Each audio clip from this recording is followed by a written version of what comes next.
Bruce Friedrich is the co-founder and executive director of the Good Food Institute, a nonprofit organization that promotes innovative alternatives to industrially produced animal products. He has a very extensive background, which he told me to withhold, but rest assured he's very qualified for the talk he's about to give. Please welcome Bruce to the stage. Thank you. Thanks. That's actually that is the script of my bio that I give for all of the talks that I give. I have them say, he's very qualified to give this talk, but he didn't want to read the whole bio.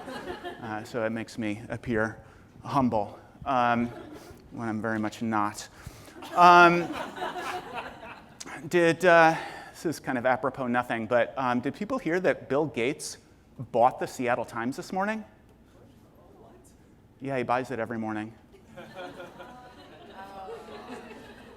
I'll be here all night.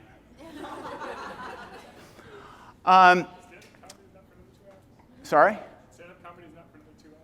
Oh yeah, no, I'm going to do it for the next 2 hours. I'm the warm-up comic. So earlier this year, the Eat Lancet report came out, and it was the product of 30 of the world's top scientists. They worked for 3 years. They published the report in the Lancet, which is one of the most famous and established and esteemed medical journals in the world. And what they essentially said is that everybody should be eating far less meat. One of the lead authors said, humanity now poses a threat to the stability of the planet. This requires nothing less than a new global agricultural revolution. If you're involved in animal protection, and especially if you're involved in meat reduction or advocating for vegetarianism, your email inbox blew up with people just ebullient at what a lot of people saw as this is the tipping point. The Lancet is now telling people to eat less meat. What it indicated to me was the degree to which folks are Charlie Brown with Lucy. Sorry, this timer's not going, so I'm going to set my own timer. Do people know the comic with Charlie Brown and Lucy, and Charlie Brown keeps running to kick the football, and then he goes flying because she keeps pulling the football? This is Oxford University just last year.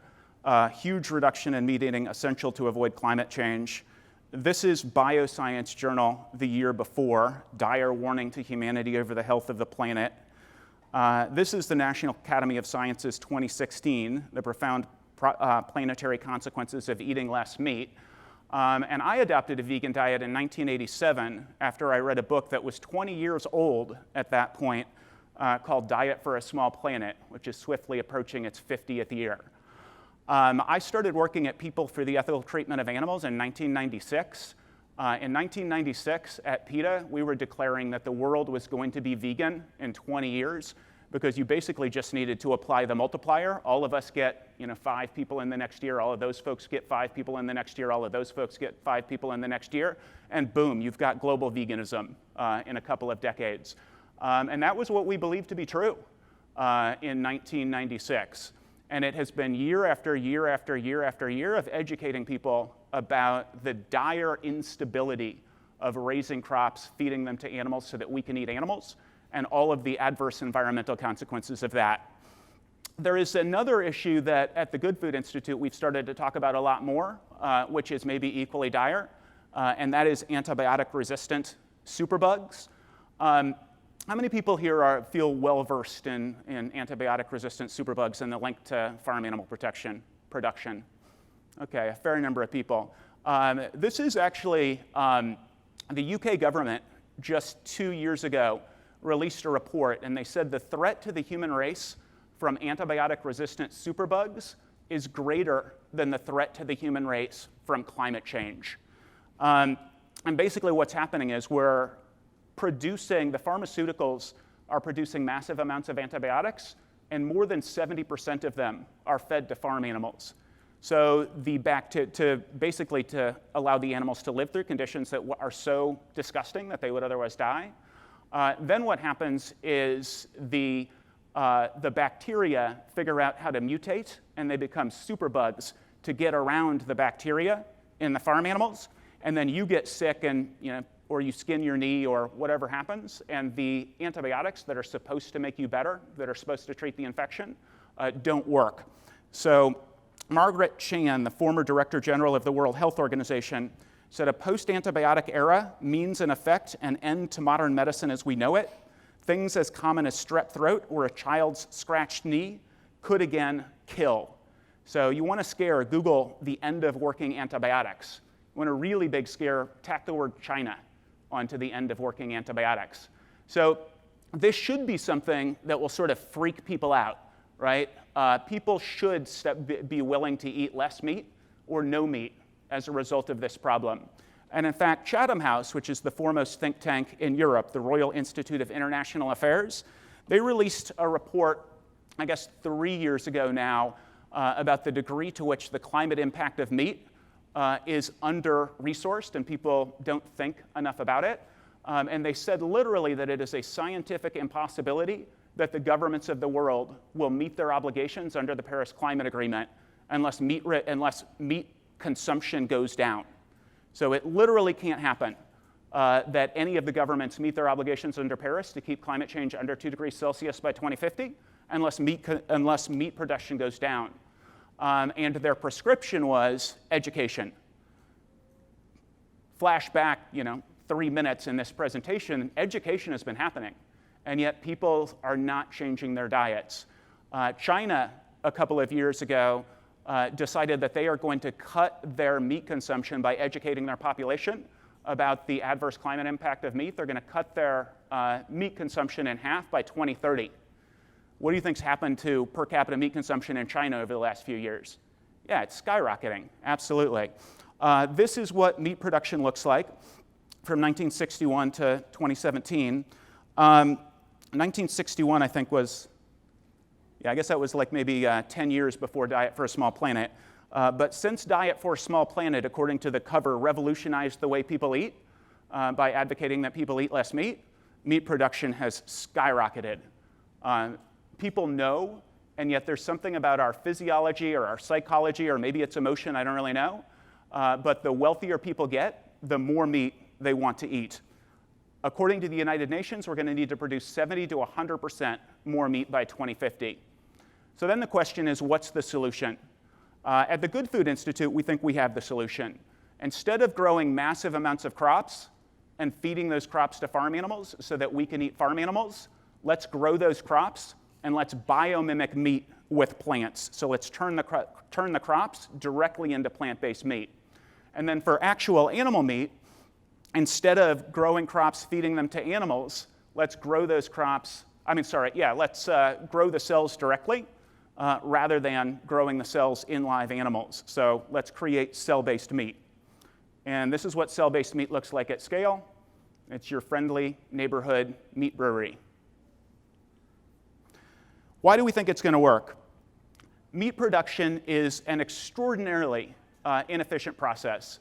So you grow massive amounts of crops, you feed them to farm animals, and then the animals' cells in the farm animals multiply and grow.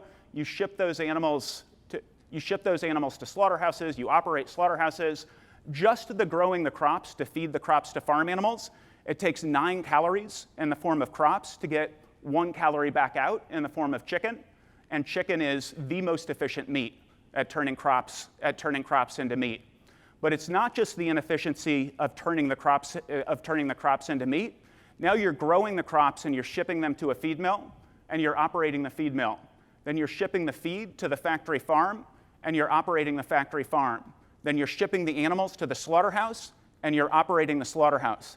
It's multiple extra stages of gas-guzzling, pollution-spewing vehicles. It's multiple extra factories, and it's literally 9 times as many crops to get 1 calorie back out. It's a horribly inefficient system. If you can grow the crops directly and biomimic meat with the crops, or if you can grow the cells directly and feed the cells rather than feeding the animals, that's a far more efficient way to proceed. It was really interesting. A couple of years ago, the Sentience Project released a report in which they found that more than 45% of Americans want to ban slaughterhouses. So something like 95 to 98% of Americans eat meat, and yet 45% want to ban slaughterhouses. The meat industry cried foul. The meat industry said that absolutely cannot be true. And so they handpicked a researcher at Oklahoma State University, and he ran the poll again, and he found that 47% of Americans want to ban slaughterhouses. And it's a massive cognitive dissonance, obviously, but what this says is that people eat meat despite how it's produced, not because of how it's produced. So if we can create the same meat that people like, if we can give people the taste, the texture, and everything that they like about meat, but we can do it at a lower cost, we can absolutely eliminate animal agriculture. This is what plant-based meat looks like. This is what plant-based meat looks like. This is the Beyond Burger. For people who went to Lewis's talk, you know that this has been vastly under-resourced, and it's not as easy as that. In all of human history, plant-based meat has gotten probably less than $150 million in resources, and all of that has been private sector research.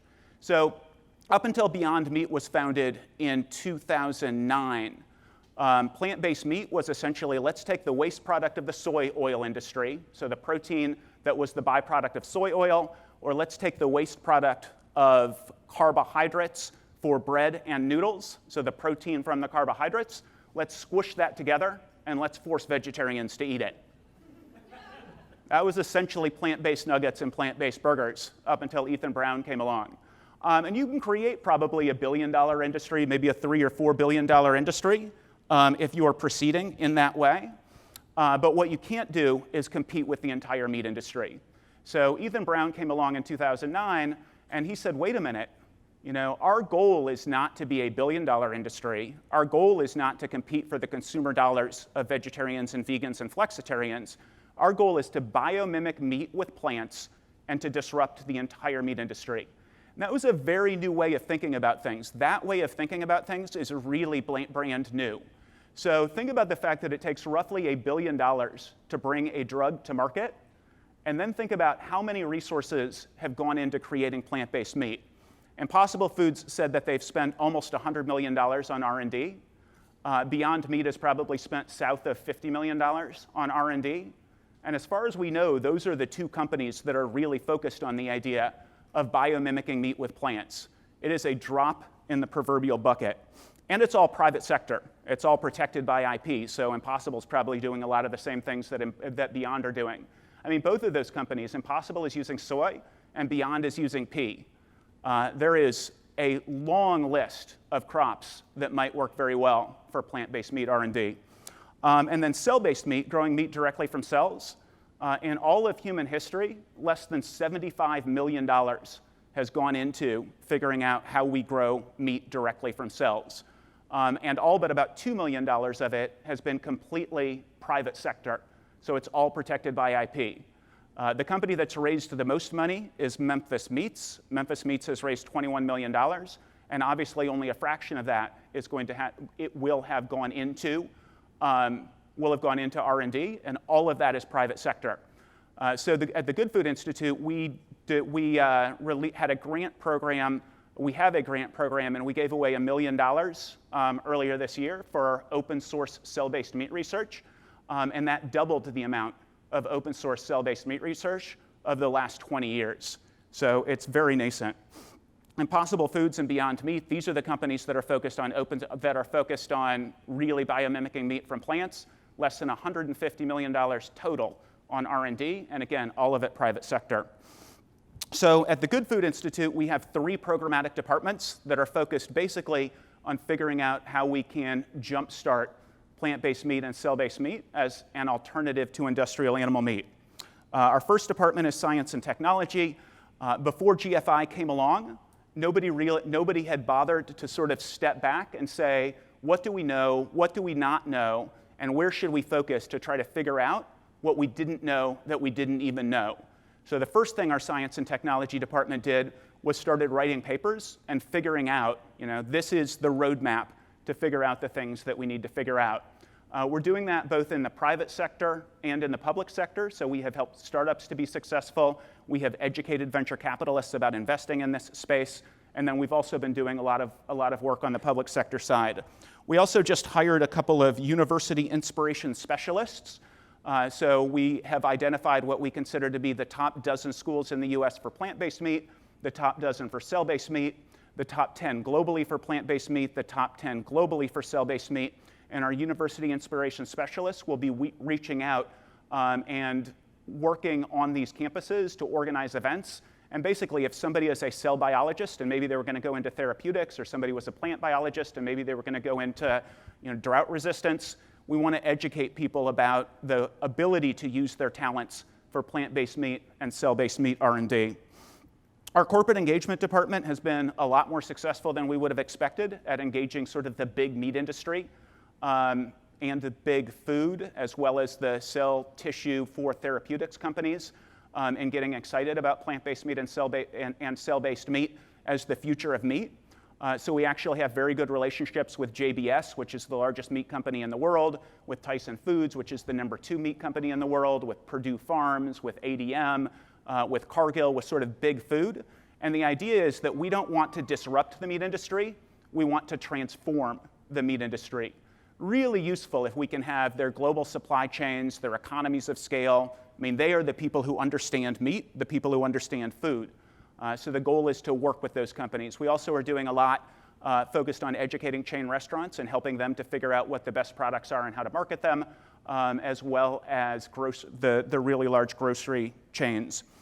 And then finally, our policy department.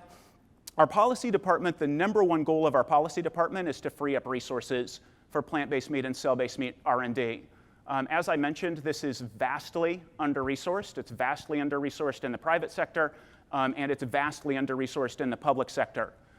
Most governments want to meet their obligations under the Paris Climate Agreement.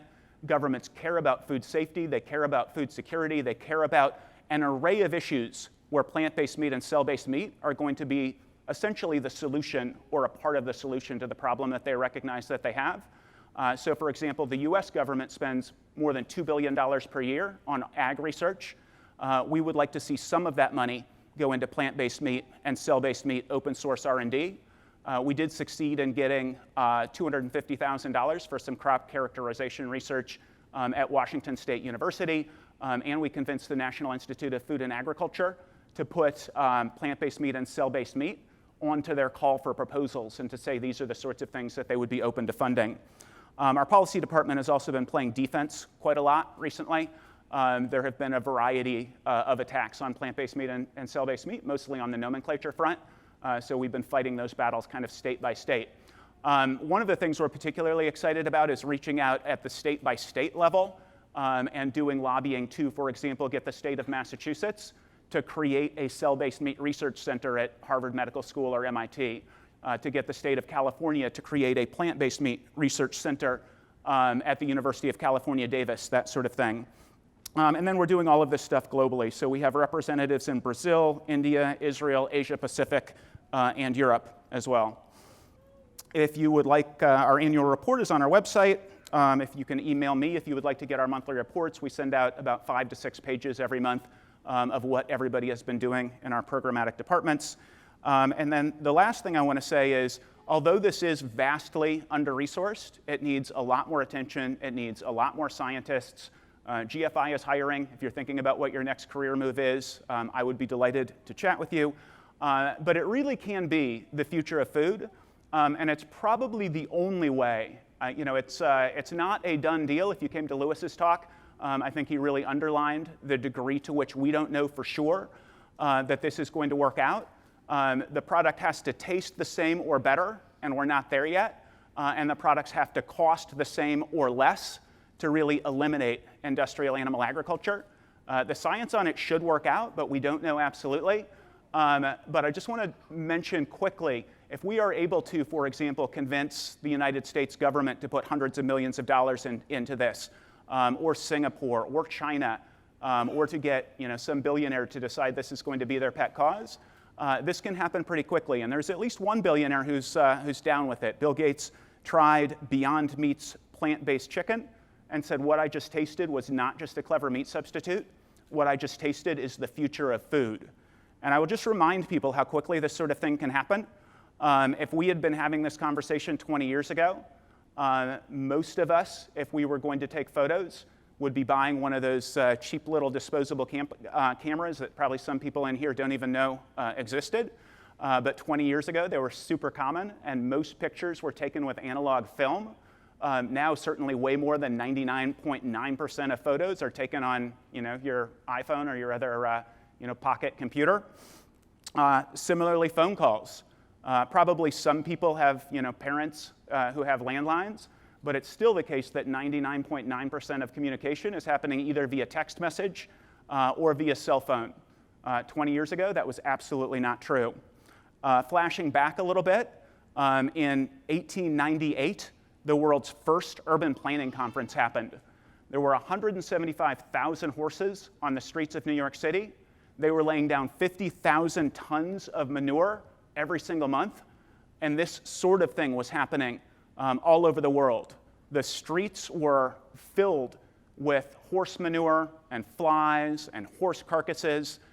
So 1898, world's first urban planning conference in New York City, and the only item on the agenda was, what do we do about all of the horse shit? Supposed to be 2 weeks long. Within 2 days, they decided we don't have a solution, and everybody just went home. 10 years later, Henry Ford introduces the Model T, and within 5 years after that, there were more cars than horses on the streets of New York City. So literally for 50 years, we've been educating people about the harms of industrial animal agriculture, and that is important. I'm here because of that education. Most people in animal rights and vegetarian advocacy, as well as Pat Brown and Ethan Brown, the guys who founded Impossible Foods and Beyond Meat, was the educational advocacy that got them to start their companies. That's important. But it's very clear that we're not going to eliminate animal agriculture unless we can give consumers something they like, that tastes the same or better, and that costs the same or less. And if we do that, we can relegate animal agriculture to the dustbin of history. We can create meat from plants, grow it directly from cells, and eliminate farmed animal agriculture, so that when all of us go out of here, it would be just as insane that anybody would go out and eat a burger made from meat or nuggets made from meat as that anybody would hop in a horse and buggy in order to get back to wherever you came to this conference from. Thank you. Thank you. Go ahead. I want to work on this. This sounds great. It's a ton of fun. Yeah, so lots of interest from the audience and kind of all over the map. So we're going to go on a roller coaster of questions here. So one person asked what you think the role of corporate campaigns and ballot initiatives are in the plant-based food revolution. Well, corporate engagement is, it's critically important. I am now a friend of Tyson. And am introduced to consultants as a friend of Tyson, which is sort of fascinating. But Tyson is on board with alternative proteins, which is very exciting. Their venture capital fund, 3 of their first 4 investments, 1 was a plant-based meat company and 2 were cell-based meat companies. They have a massive consumer base. They understand meat, they understand marketing. If we can have them on our side rather than against us, that's going to allow us to accelerate the change a heck of a lot more quickly. And the people in the meat industry, they want to supply high-quality protein to people at reasonable prices. And if they can make even more money without the headaches of farm animals and slaughterhouses, they're going to do that. So Siri didn't understand me. But yes, I think, I don't know, corporate campaigns, probably not. But working with corporations, absolutely. Great. And ballot initiatives, probably not necessary too. I'm super excited about what Scott Weathers is coming on board to do for us, which is going sort of state by state and convincing the states that care about climate change that this is part of the solution, and that they should fund plant-based and cell-based meat research centers at universities in those states. That sounds great. Yeah. Going back to the beginning of your talk, someone asks what you say to people who believe the antibiotic resistance issue will be solved by US government efforts to reduce the use of medically important antibiotics in farms. Yeah, it's, if you look at the history, I think Louis Slaughter first introduced the bill PAMTA, which was supposed to ban the use of dual-use antibiotics, so antibiotics that are useful in both human medicine and are used in animals. And she introduced this bill something like 20 years ago, and she introduced it every 2 years, and the people who handicap these things every 2 years said there was less than 1% chance of the bill passing, and the bill never passed. If you Google pig zero, you'll get an article that was on the front page of the New York Times less than 2 weeks ago about this issue. The U.S. government is not going to fix it. It's very, very clear. The pharmaceutical industry and the animal ag industry have been trying to convince us that the government has it under control for 20 years, and it's getting worse, not better. Back to the first point that you were making, you say you're now introduced as a friend of Tyson. Someone in the audience wonders if by working with existing meat producers, you worry about propping up an existing system and making it more difficult for new companies to disrupt them. I wish that were a worry. It really does go back to we have been doing the same thing over and over and over and expecting a different result. And I do want to underline I'm in favor of changing the zeitgeist. I'm in favor of educating people about these issues. Some people will devote their entire lives to it in ways that are meaningful and helpful. But the meat industry is propped up. The meat industry is colossal. The meat industry has not taken much of a hit from animal advocacy. No, the ideal scenario, it seems to me, is that the startups get going, get investments from the meat industry. So like Cargill and Tyson have invested in plant-based and cell-based meat companies, and then maybe get taken over, and the economies of scale kick in. That seems like a pretty great scenario to me. Why do you think these companies haven't invested in alternative meats until so recently? I think alternative meat, and so it's worth remembering the trajectory. So Ethan Brown starts Beyond Meat in 2009. They don't have a national product until 2013. They launched regionally in Whole Foods in 2012. So it was 3 years before they had their nuggets, which they now say aren't. They pulled their nuggets because they don't think they're good enough. Their burger doesn't come around until 2016. Pat Brown's founded Impossible Foods in 2011. It took him 5 years to have a product. So this way of looking at plant-based meat as an alternative for everybody and not something for vegetarians and flexitarians is very new.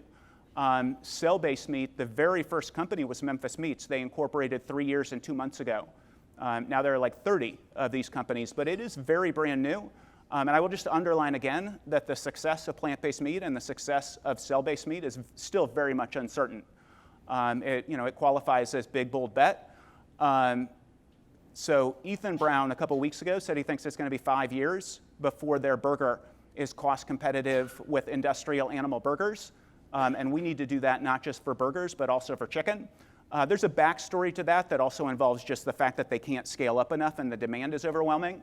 But it's still the case that there is an overwhelming amount of work to be done, both at the private sector and the public sector. So the stories that you were telling of technologies vastly changing the dominant product in the industry over the past 2 decades is very inspiring. And someone in the audience asks, can you give an estimate for the cost reduction in meat alternatives? And do you think it'll follow a similar sort of timeline, or might it have the more stuttering adoption that we've seen in, say, the renewable energy sector? It's really tough to know. I believe completely that China has food safety and food security and a water quality and water quantity. They have so many issues. They should be putting billions of dollars into this technology. They would also have like colossal bragging rights for the rest of time if they transform the way that meat was made. That same argument could apply to the US. It could apply to Singapore. It could apply to Israel.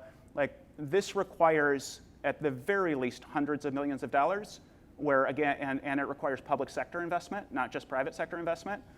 So it could take a really long time on our current trajectory, or if we sort of reach the right people and are successful, it could happen a lot more quickly.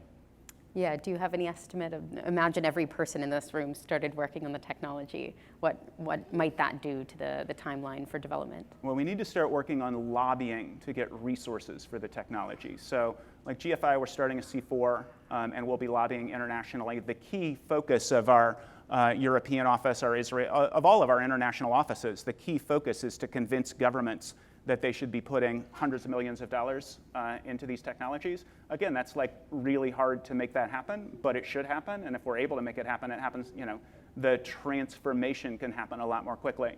On our current trajectory, like if we are able to keep up roughly 20 to 25% growth against industrial animal meat on a yearly basis, that would get us there by 2050. But if you came to Lewis's talk, you know that we're not going to do that without some pretty big changes in the short term. Right. Well, I hope all of us could be part of that change. And thank you so much for your talk. I hope so too. Thank you.